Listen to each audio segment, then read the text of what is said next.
So good afternoon mga parikoy. So yan na naman, no? Nag-sit up naman tayo ng under training natin na alimokon dyan sa puno na yan. Yung tawag sa amin dito, tugas.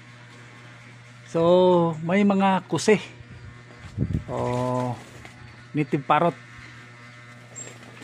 Tapos dumapo sa trap natin. So nahuli ng isa.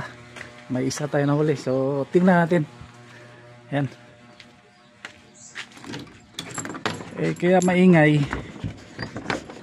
Nakahuli na pala. Tingnan natin, kunin natin. So maraming kusi dito. Yan. Yan, retraining ko. Yan. At saka yun, merong kusi. Yan. So alimokon ang trap natin. So may pumasok na kusi. Yan.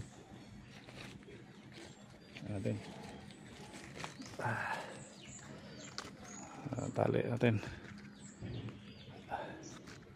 So nag gloves tayo, no? Gamit tayo ng gloves kasi itong kusi, grabe makasugat yung ano, yung kamay mo pag makagat niya. Yan. Ayan na ang kusi. Yan. Okay dok. Yan. Meron naman tayong kusina na huli. Ayan o. Limuko natin. Sa kunin natin kasi para hindi mapubya yung katian natin. Yan. Okay doki. So ito na yung kusina na huli natin bago. Yan. So ilagay natin to sa cage na. Yan, bagong huli ko rin yan. 1 week na. Yan, 1 week. Yan, matagal na rin yan. Yan. Saka yan. Yan.